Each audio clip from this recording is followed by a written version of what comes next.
She had spent 9 years and somewhere north of $4 million trying to hear that engine run again. 9 years. 14 specialists flown in from 6 different states. 3 separate restoration firms. 2 of them internationally recognized. And still nothing but silence from the car that sat under a dust cover in the back of a climate-controlled garage on the edge of a Montana estate that most people in Billings had never seen the inside of. The car was a 1969 Dodge Charger, black over black, numbers matching. One of fewer than 200 produced that year in that configuration. Laurel Ashworth had inherited it from her father the same week she buried him. She had been 34. She was 43 now, and the Charger had not run a single day in between. The man who finally solved what no credentialed specialist could was the owner of a 4-bay garage on the edge of Denton, Montana, population 1,100, who had driven to the estate in a truck with a cracked side mirror and a passenger seat full of his daughter's soccer gear. His name was Thomas Hale. Most people in Denton called him Hale. He had not been invited. The garage where the Charger lived was a separate building from the main house, set back across a gravel path lined with river stones, with tall windows on the north face and recessed lighting that kept the temperature and humidity steady year-round. Laurel had commissioned it specifically for the car. She had not commissioned it to be a monument. She had commissioned it because she intended to fix the Charger, and she needed a place to keep it properly while that happened. That had been the plan. 9 years ago, that had been the plan. She had stopped going into the garage by year 4. Not because of anything dramatic. Nothing broke. Nobody said the wrong thing. She simply found one morning that she was routing her walk around the building rather than past it. And she did not correct herself, and after a while the rerouting became the route, and the garage became a thing she was aware of the way you are aware of a bruise in a location you have learned not to press. Laurel Ashworth was not a woman who used the word billionaire to describe herself, though several publications had used it to describe her. She ran a timber and land management company that her grandfather had started and her father had grown, and which she had, in the 15 years since taking it over, expanded into adjacent industries with the patience and precision of someone who understood that large things move slowly and should. She was not flashy. She drove a 4-year-old truck. She wore the same style of flannel shirt in winter that her father had worn, which her assistant had once gently mentioned and which Laurel had not found relevant to change. Her father, James Ashworth, had been a man of specific and quiet enthusiasms. He read history. He kept bees on the back 40. He made a particular kind of chili that required 2 days of preparation and which he refused to describe as anything other than straightforward. And he had loved that Charger with the specific intensity of a man who has identified the one beautiful and impractical thing he intends to allow himself in this life and has organized his feelings about it with great care. He had bought it when Laurel was 12. He drove it on Sundays, weather permitting, on a stretch of highway east of Billings where the land opened up and you could see for miles in either direction. He never took it past 65. Not because it couldn't go faster, but because, he told Laurel once, some things aren't about how fast you can go. They're about how long you can stay in the moment you're in. She hadn't understood that when she was 12. She understood it now, in the way you understand things that were said to you before you were ready to hear them. He died on a Tuesday in March. Heart attack, sudden, no warning. He was 67 and had no history of cardiac trouble and had been at his desk reviewing timber contracts when it happened. The coroner said it was fast. His assistant, who had been with him for 18 years, said he didn't look like he had time to be frightened. And Laurel had held on to that the way you hold on to the things people say at funerals that are true rather than kind. She had the Charger transported to the estate 2 weeks after the funeral. She had a garage built.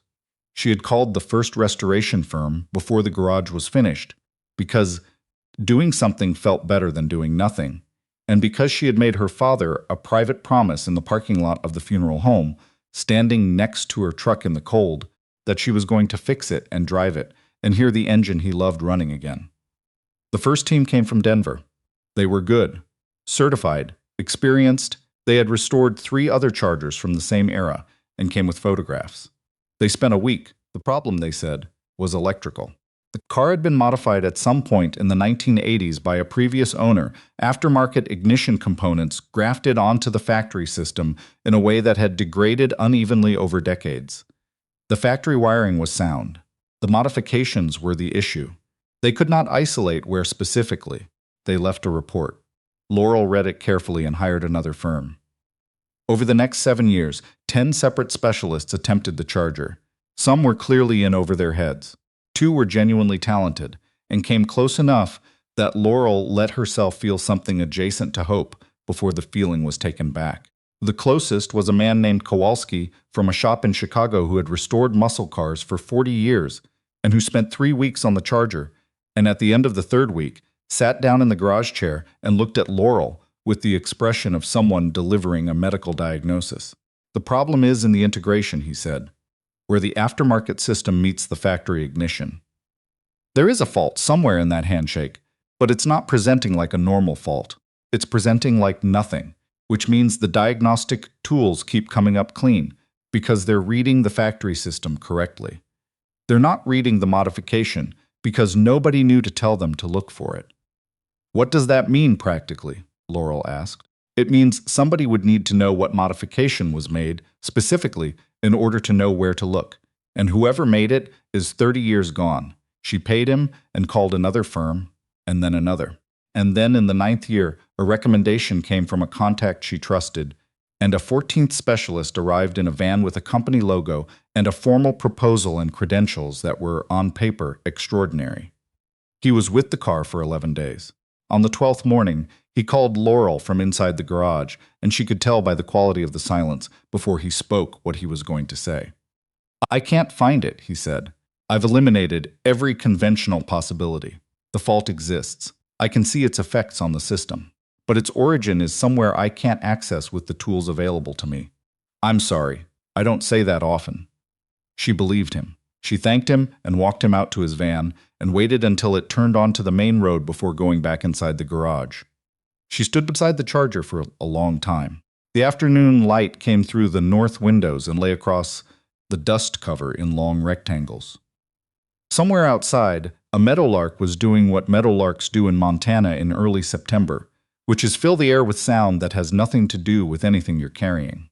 Laurel put both hands flat on the dust cover over where the hood would be underneath. "Okay," she thought. "That's the last one." She wasn't sure she meant it. She had thought it before. She pulled the cover straight, more from habit than necessity, and walked out of the garage and down the gravel path toward the main house. It was the kind of September afternoon that reminds you. Summer is not gone yet, still warm. The hills behind the property, holding their green a little longer than expected. She was almost to the kitchen door when she heard gravel under tires, and looked up to see a truck pulling in through the open gate. Not a service truck, not one of the estate's vehicles. A personal truck, older, dark green, with a small dent in the front quarter panel and a crack running diagonally across the passenger side mirror that had been repaired with tape and not yet fixed. The truck stopped. A man got out. He was somewhere in his late 30s, tall, wearing a canvas work jacket over a gray shirt, with the kind of hands that showed labor, wide-palmed, deliberate, with fading calluses that meant he worked with them regularly but not the same way he once had. Dark hair, a few days of stubble. He had a girl with him, maybe 10, who climbed out of the passenger side, still holding a chapter book with a wolf on the cover, and looked around the property with the frank curiosity of a child who has not yet learned to perform indifference.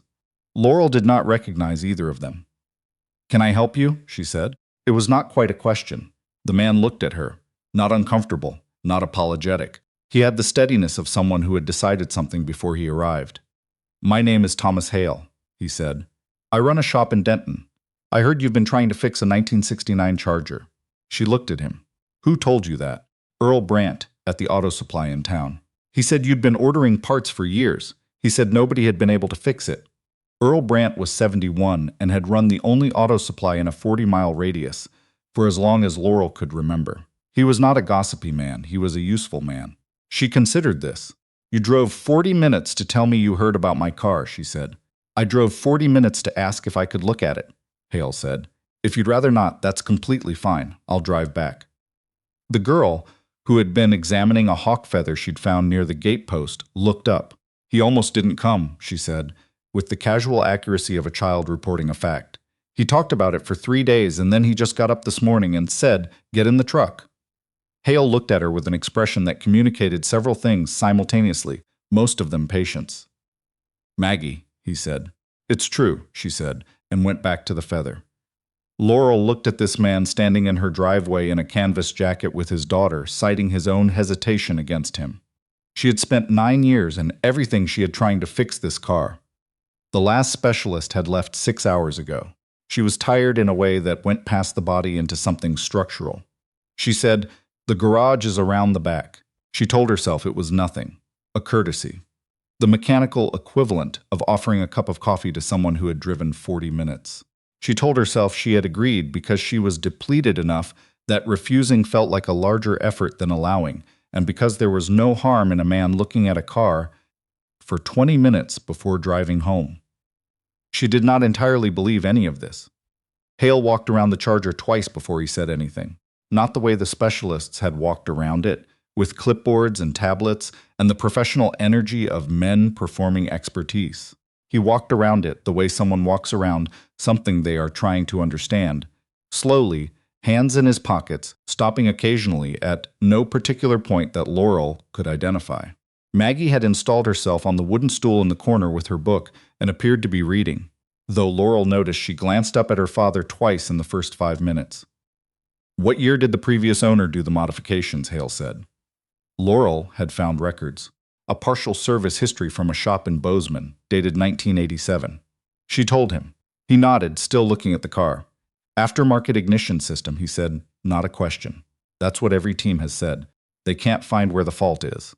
He crouched beside the driver's side, looking up at the undercarriage from the side without touching anything. He stayed that way for what Laurel estimated was 4 minutes. She was counting without meaning to. "Can I take the cover off?" he said.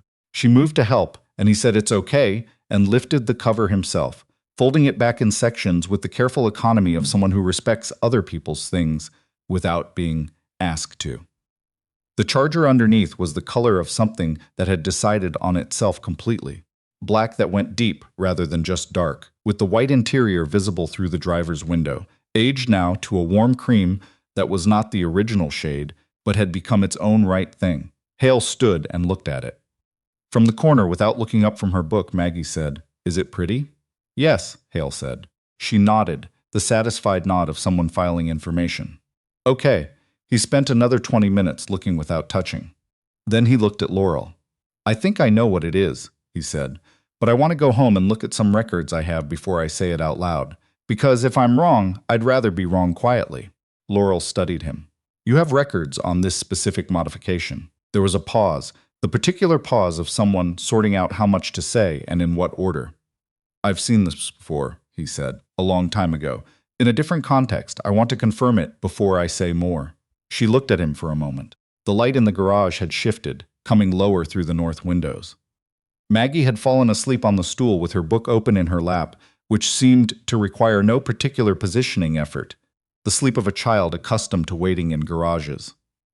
"Come back when you're ready," Laurel said. He nodded. He lifted Maggie gently without waking her, which Maggie subverted by opening one eye, assessing the situation, and closing it again.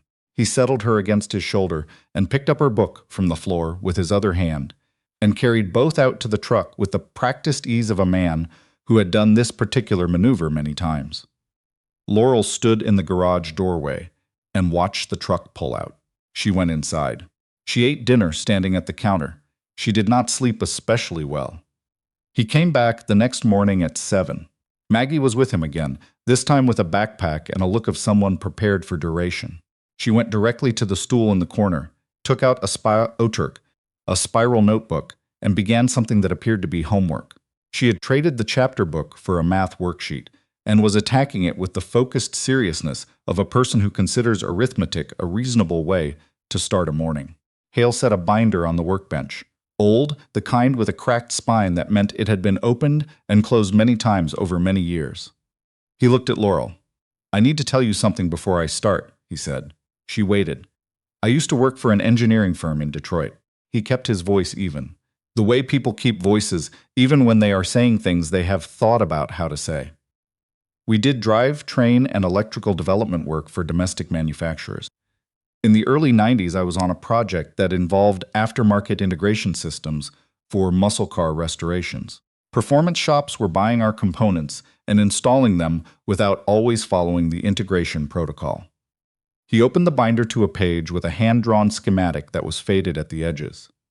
The modification on this car matches the component profile of that era. The fault pattern every other team described, the diagnostic blank, the clean reading on the factory side, that's a known behavior of this specific integration when a particular ground path degrades. Laurel looked at the schematic, then at him. You worked in automotive engineering, she said. Lead integration engineer, eventually. He said it without pride and without the careful humility people perform when they want to seem modest about something. Just a fact, delivered level. I left the industry 8 years ago. He glanced toward Maggie in the corner, who was erasing something in her worksheet with great conviction.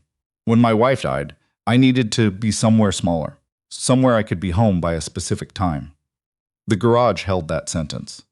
What is her name? Laurel said. She had learned after her father died that people stepped around the dead carefully, naming the loss without naming the person, and she had always found that wrong. Hale looked at her. Something shifted in his face. Not pain, exactly. The thing that lives next to pain after enough time has passed that they've grown familiar with each other. Clara, he said. She nodded. Good name. He looked at the schematic again. She would have thought it was a waste, he said. Me running a 4-bay shop when I used to. He didn't finish the sentence. She had very strong opinions about waste. Maggie's voice came from the corner without her looking up. She also had strong opinions about math homework taking too long. She's not wrong. Clara thought math was the wrong kind of hard, Hale said. The kind where you do all the work and only one answer is allowed to be right. What did you tell her, Laurel said, about math? I told her the answer being fixed is what makes it worth solving. He paused. She thought that was a dodge. Was it? Laurel said. He almost smiled. Probably. He spent the day with the car.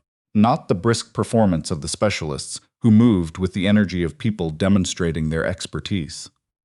He worked the way Laurel had only seen her father work, the patient, unhurried attention of someone who is listening to a thing rather than talking at it. He was on his back under the dashboard for close to an hour. At one point, entirely still, the small LED he'd clipped to the doorframe above him, casting a white circle of light into the footwell. Maggie finished her homework, began a drawing of something that from a distance appeared to be either a horse or a large dog, and ate the lunch she had apparently packed herself, a sandwich in wax paper and an apple that she offered half of to Laurel with the directness of a child who has not yet absorbed the social convention against sharing food with strangers. Laurel accepted the apple half. It was a Honeycrisp, and it was good. Hale emerged from under the dashboard mid-afternoon, sat back on his heels, and looked at a section of wiring he'd pulled out from behind the factory harness sleeve. He turned it slowly in the light coming through the north windows. Laurel was across the garage, not hovering, but present. She had found that she could not be elsewhere. There it is, he said. To himself, not to her, but she heard it. She crossed the garage. He held the wiring where she could see it. A section of the modified ground path, distinct from the factory wiring in gauge and insulation, running alongside the original harness in a way that would be invisible unless you knew it was there. The insulation degraded here, he said. Not uniformly, not enough to show as a break, just enough to create an intermittent resistance change under thermal load. When the engine bay heats to operating temperature, the resistance shifts and the aftermarket ignition controller reads it as a sensor fault and stops the start sequence before it completes. She looked at it. It's looking for something that isn't a fault, she said. It's looking for a fault that isn't where faults are supposed to be, he said. Every team you had ran standard diagnostics on the factory system. The factory system is fine. Nobody knew to look at the modification because nobody knew the modification existed in this form. He set the wiring down carefully. I knew because I worked on the components being modified. I knew what they do when this specific thing happens. How long to fix it? She said. A few hours. I need to replace the degraded section with period-correct wire, reroute the ground path the way it should have been routed the first time, and remove the parts of the aftermarket system that aren't doing anything functional anymore. He looked at her. Do you want me to do that now? She said yes before she had finished deciding. He fixed it in the late afternoon, working with the same unhurried precision, and Laurel sat on the wooden stool that Maggie had vacated when she moved to the workbench to do additional drawing, and she watched him work in a way she had not watched any of the 14 teams before him. Not with the monitoring attention of someone checking for mistakes, with something closer to the way you watch someone do a thing you've been waiting to see done. Maggie fell asleep again on the workbench, with her head on her arms, her drawing visible beneath her cheek. From what Laurel could see upside down, it was definitely a horse. Hale finished at 6:15. He straightened up and looked at the engine. Then he looked at Laurel. "You should try it," he said. She had not started the car in 9 years. She had not sat in it in 7. She opened the driver's door and lowered herself in, and the smell of the interior came up and met her the way smells from the past arrive, without warning and below language, in the part of the body that stores things the mind doesn't file properly. Leather and old rubber, and something underneath both of those things that was simply her father's car, his specific car. The thing he had loved with the careful, deliberate love of a man who didn't love things carelessly. She gripped the wheel with both hands. Hale was standing at the open driver's door. He didn't say anything. He never went past 65, she said. In 9 years of owning it, he was afraid of something happening to it. He sounds like a careful man, Hale said. He was afraid of ruining something he loved. She kept her hands on the wheel. He did that, with everything. He didn't say anything. He understood, she thought, that she wasn't talking about the car, or wasn't only talking about the car. She turned the key. The charger started on the first try. The sound it made was not what she had prepared for. She had built a careful internal bracing over 9 years for the moment if it ever came, and none of the bracing turned out to be in the right places. The engine was louder than she remembered from childhood, deeper, filling the garage with a sound that was physical before it was sonic, that came up through the seat and the floor and the wheel she was gripping. It was not a polished sound. It was not refined. It was the sound of something that had been made to do exactly one thing and had spent 35 years becoming more purely itself. She sat in the driver's seat while the engine ran, and she didn't speak, and she didn't move, and she let it happen. Maggie had woken up. She was standing beside the workbench in her socks, her drawing in her hand, watching Laurel with the open, uncalibrated attention of a child who has not decided yet what she is seeing and is therefore simply seeing it. Laurel became aware that she was crying. Not the composed kind, not the kind you plan for and execute with some dignity. The other kind, the kind that arrives without permission and doesn't care who is present. Hale was still at the driver's door. He did not tell her it was all right. He did not perform the particular discomfort that people perform when they encounter someone else's unguarded emotion. He stood there while the charger ran and let her have what the moment was handing her. After a while, she cut the engine. The garage went quiet, but not the way it had been quiet for 9 years. A different silence, the kind that comes after something, rather than the kind that comes instead of something. She got out of the car. Her face was not composed. She was not attempting to compose it. "I'm sorry," she said. "That wasn't." "You're in your own garage," Hale said. "There's nothing to be sorry about." She leaned against the car. The warmth of it came through her jacket. She looked at the floor for a moment, then at him. "My daughter's with me," he said, quietly and simply, as if explaining why he wasn't going to be the kind of person who made a thing of this. "She's seen me do it too. When Clara died, I sat in the hospital parking structure for an hour before I drove home, because I couldn't be in motion yet. There were people walking past. I didn't notice." She looked at him. The plain delivery of it. No wind-up, no performance. Just a true thing said in the same register as everything else. "Nobody asks her name," he said. "In my experience. People say I heard about your loss and I'm so sorry, but they step around the name like it's something to be careful of." "Clara," Laurel said. Something in his face. "Yes." Maggie had returned to the workbench and was adding detail to her horse with the focused diplomacy of a child who is allowing the adults their privacy while remaining fully aware of everything. "There was a horse in her drawing," Laurel said. "In the corner. Is she working on that?" "She's been working on it since breakfast," Hale said, "in several locations. She a horse person." "She's a drawing of horses person," he said. "The distinction is important to her. Actual horses make her nervous. Theoretical horses she's fine with." Laurel found herself, unexpectedly, in the vicinity of a laugh, not quite at the surface, but near it. She looked at the charger. The black paint had caught the last of the evening light coming through the north windows and was doing something with it that was almost aggressive. The way a thing looks when it has been restored to what it was and doesn't intend to be subtle about it. "Tell me what you found," she said. She wanted to understand it. The whole thing, the 9 years of wrong answers and the one afternoon of the right one. He told her, carefully, precisely, walking her through the modified ground path and the degraded insulation and the thermal load that tripped the fault response in the ignition controller. He told her about the components, what they were, what they did when they aged in this specific way. He told her how every diagnostic team had been running the right tests on the wrong system, because no one had documentation of the modification, and the modification had been concealed inside the factory harness sleeve in a way that made it functionally invisible. Every team you had was working from the previous team's findings, he said. By the time the 5th team came through, everybody was looking at the same places in the same ways. Nobody started fresh. Nobody knew to start fresh because the documentation said the factory system was the problem and the factory system was fine. "What made you look somewhere else?" she said. "I wasn't looking for a fault," he said. "I was looking at the system." There's a difference. When you look for a fault, you're looking for something broken. When you look at a system, you're looking at what everything does and how it talks to everything else. The behavior pattern wasn't random. It was consistent. Consistent behavior comes from a fixed cause in a fixed location. Once I understood what the behavior was trying to tell me, finding the location was just time. She was quiet for a moment. "You looked at the whole thing," she said. He nodded, and I knew the parts involved. That's the other piece. Without knowing what that modification was built from, I couldn't have known where to look, even looking the right way. Both things had to be true. She looked at him.